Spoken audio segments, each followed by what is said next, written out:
तो दोस्तों हम यहाँ पर हिंदी साहित्य पढ़ रहे थे और हिंदी साहित्य का ये तीसरा पार्ट है। इसके पहले हमने 2 पार्ट आपके अपलोड कर दिए हैं जो कि आपको प्लेलिस्ट में मिल जाएंगे। हमने आदिकाल जिसे वीरगाथा काल कहते हैं वो पार्ट नंबर 1 में कंप्लीट कर दिया था।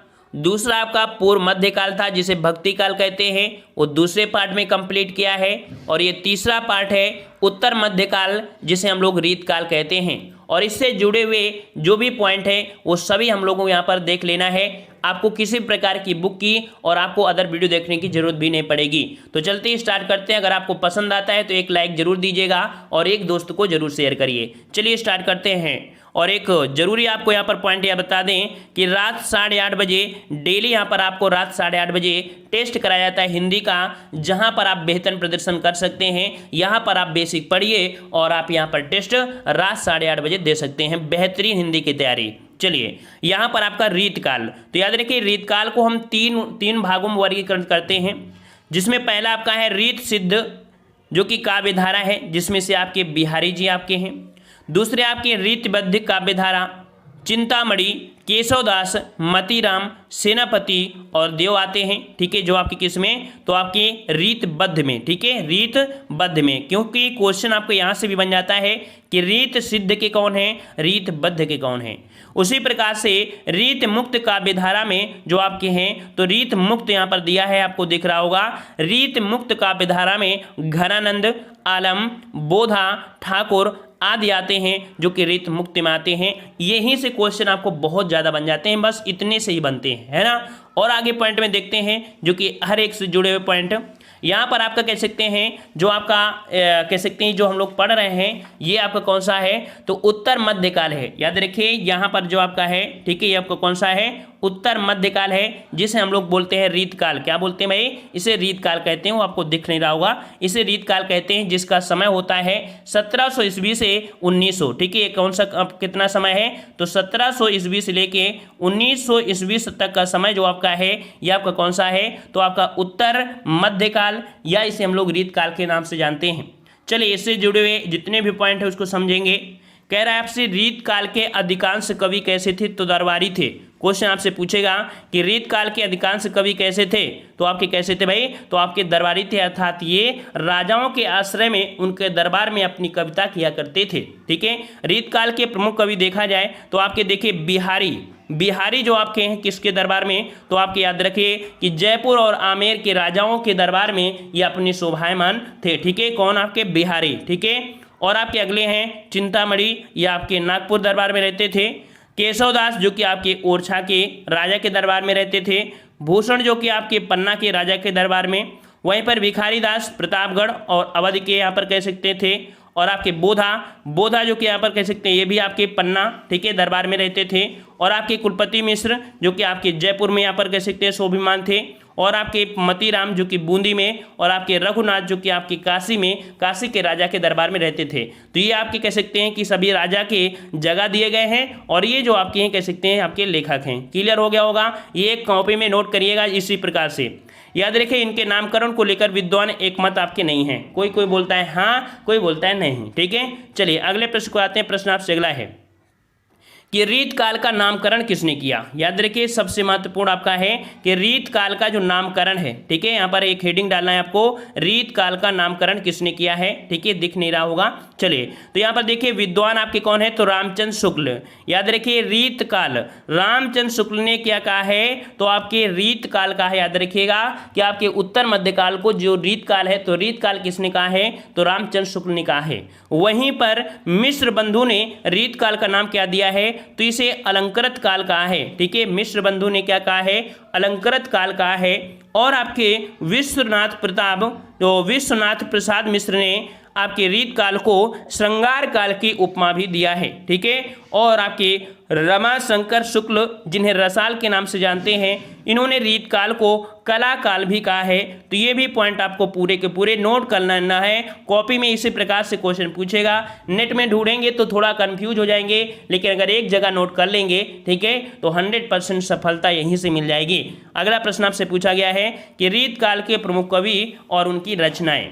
यहाँ पर एक तरफ आपको कवि दिए हैं, दूसरी तरफ आपकी यहाँ पर रचनाएं हैं, जो कि देख सकते हैं बिहारी सबसे महत्वपूर्ण आपके बिहारी हैं। और बिहारी की जो आपकी वो आपकी कौन सी है, सतसई, सबसे महत्वपूर्ण आपकी कौन सी है, बिहारी की सतसई है।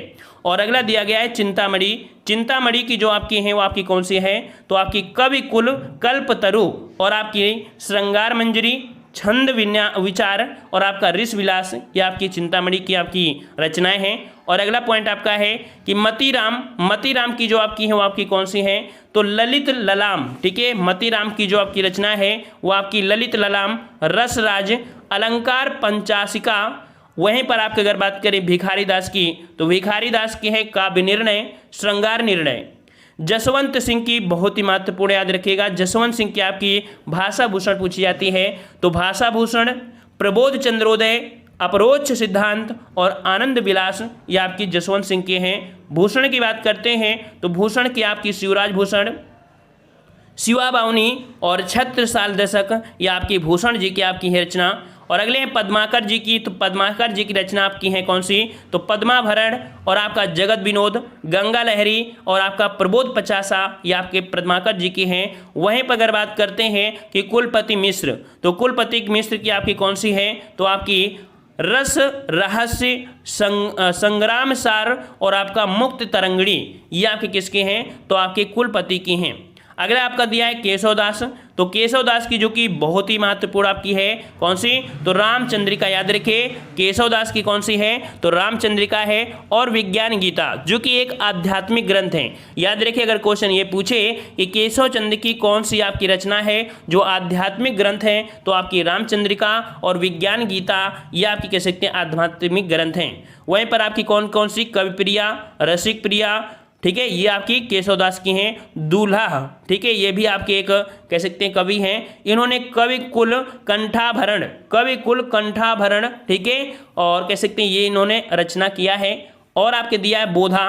बोधा ने यहाँ पर वीरावगीश और आपका इश्कनामा, ठीक है, वीरावगीश और इश्कनामा किसने, बोधा ने। और घनानंद ने, तो घनानंद में सुजान हित प्रबंध, वियोग बेली, प्रीति पावस, एक इश्कलता और आपका कौन सा, पदावली। तो थोड़ा थोड़ा यहाँ पर आप देख लीजिएगा, यहाँ पर इश्कनामा है, यहाँ पर आपका इश्कलता है, ठीक है ना। और यहाँ पर आपका जो अगला पॉइंट आपका है कौन सा, देव। देव की आपकी प्रेम तरंग, भाव विलास, शब्द रसायन, काव्य रसायन, सुजान विनोद, भावनी विलास, कुशल विलास, देव शतक, राधिका विलास, ये आपकी देव की हैं। और आपकी सेनापति की आपकी कौन है, तो कवित्त रत्नाकर, या आपकी सेनापति की आपकी रचनाएं हैं। तो कुल मिला के यहाँ पर देख सकते हैं कि इस प्रकार से आपका जो कंप्लीट होता है वो आपका रीतकाल होता है। और रीतकाल को हम लोग क्या बोलते हैं, उत्तर मध्यकाल। तो इस प्रकार से उत्तर मध्यकाल आपका खत्म हुआ है। अब नया आपका काल शुरू हो गया है, जो कि आपका कौन सा है, आधुनिक काल, जिसे हम लोग गद्य काल के नाम से भी जानते हैं। अब गद्य काल का जो आपका स्टार्टिंग होती है वो आपकी कहाँ से, तो आपके सन 1900 से लेके अब तक जो आपका समय है यह आपके आधुनिक काल में आता है। इसी प्रकार से आधुनिक काल का वर्गीकरण किया गया है, जिस प्रकार से हिंदी साहित्य में हमने बताया था 4 भागों में विभाजित किया गया था, ठीक है ना। आदिकाल जिसे वीरगाथा काल कहा गया था, पूर्व मध्यकाल भक्ति काल, उत्तर मध्यकाल रीतिकाल और आधुनिक काल है। और आधुनिक काल को हम गद्य काल कहते हैं। तो यहाँ पर इसको विभाजित करते हैं आपको कितने, तो 4 भागों में, भारतेंद्र युग, द्विवेदी युग, छायावादी युग और आपका छायात्तर युग। अब यहाँ पर क्या होता है कि हर एक युग में बहुत ज़्यादा राइटर भी हैं। छाया जैसे भारतेंद्र युग में है, भारतेंद्र युग में जितने भी आपके राइटर होंगे सबकी यहाँ पर रचनाएं पढ़ना पड़ेगा, ठीक है ना। और इसमें क्या है, छायावादी में जैसे आपके यहाँ पर जैसे आपके भारतेंद्र युग, तो भारतेंद्र युग में आपके भारतेंद्र हरिश्चंद्र हो गया, प्रताप नारायण मिश्र हो गया, बद्री नारायण चौधरी, प्रेमगन हो गए, मतलब बहुत ज़्यादा हो जाएंगे। तो हम लोग यहाँ पर कह सकते हैं इनका भी एक एक पार्ट बनाएंगे और एक एक पार्ट में यहाँ पर कह सकते हैं इनको अपलोड करेंगे सबके। और इस प्रकार से ये चारों पार्ट अपलोड होने के बाद फिर आपका जो मिक्स होते हैं, ठीक है, जिन्हें बोलते हैं कि मिसलेनियस, उस प्रकार के जो बनेंगे उनको यहाँ पर लेके आएंगे। कुल मिला के देखा जाए तो आपका जो हिंदी साहित्य है वो भी बहुत ही ज़्यादा एक अमृत के समान होता है। हिंदी में इसका ज्ञान होना जरूरी होता है, ठीक है। ये आपने पढ़ा है, ठीक है, ये आपने पढ़ा है, स्कूल इंटर में पढ़ा है खूब तरीके से। तो आज की वीडियो इतना ही रखता है, ठीक है। और इसको पार्ट पार्ट लेके चलेंगे तभी